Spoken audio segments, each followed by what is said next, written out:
Just a question right here, not a statement.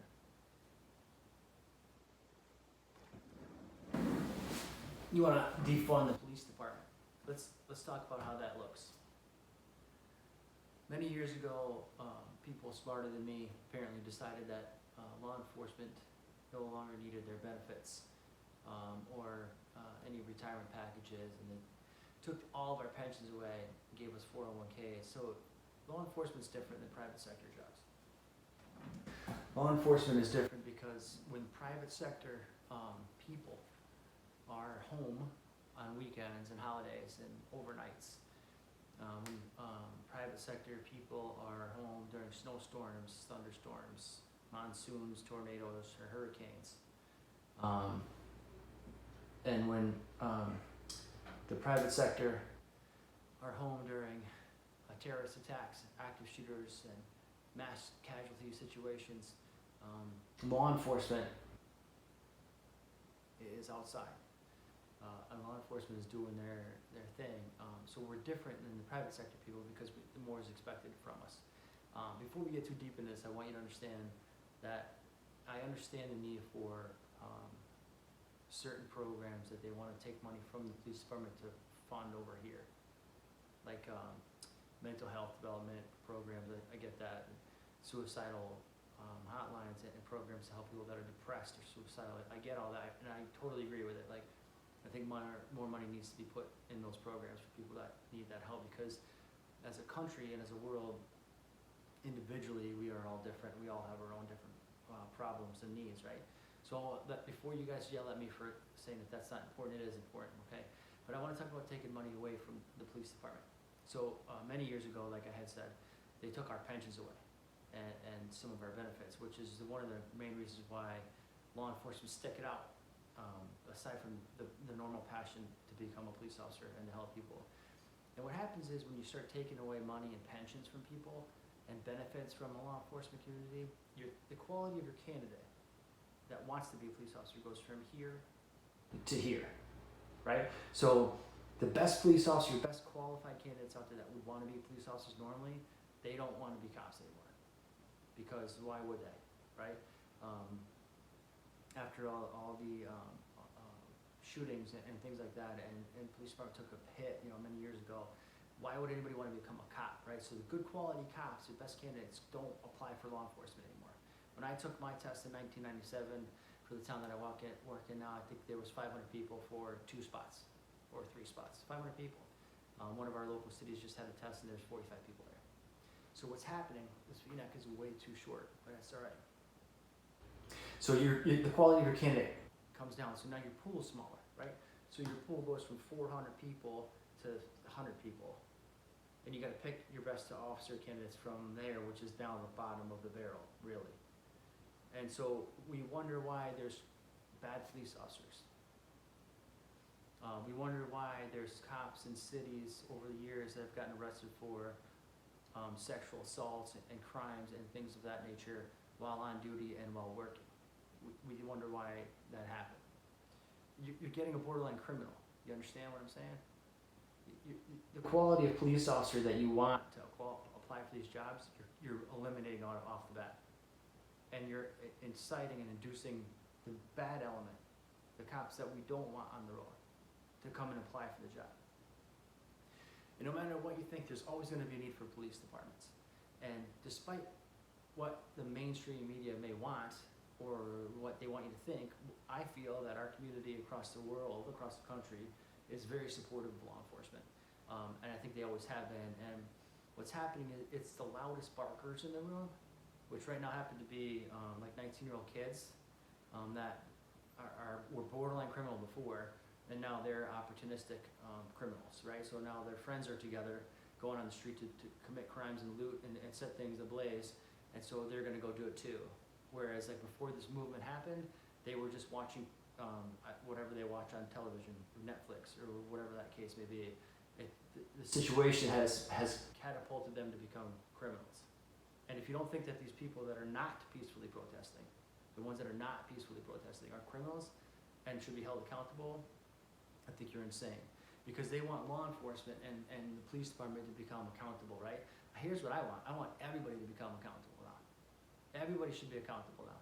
So let's hold the judges accountable. Let's hold the criminals accountable. Let's hold our politicians accountable.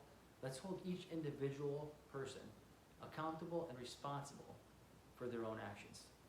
Is that far-fetched to have people take responsibility for their own actions? I mean, honestly, it's too much to ask of people that are committing crimes and setting things on fire and hurting people. It's too much to ask to have them take responsibility for their actions. I take responsibility for what I do. I have pride in what I do. I'm a police officer and I love it. My sons, they want to be police officers too. I say that in almost all my videos. But the world is changing, right? So a friend of mine said it the best way he could. I think he said that, in the Vietnam War, we sent military over to do a job that the country wanted them to do, and when they came back, we ostracized them and put them away from us because we didn't like it.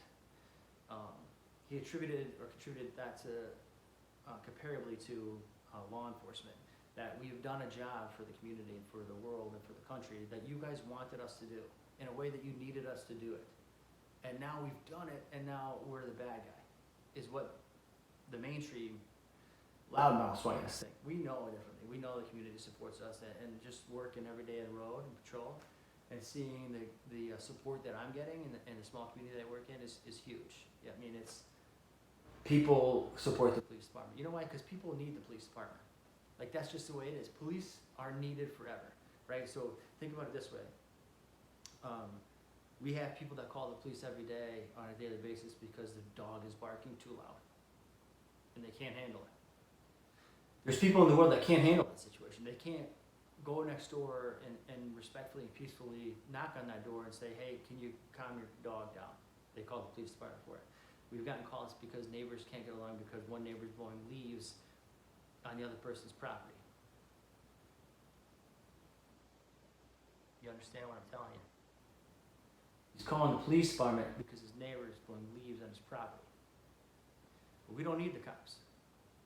That's the basic level of people.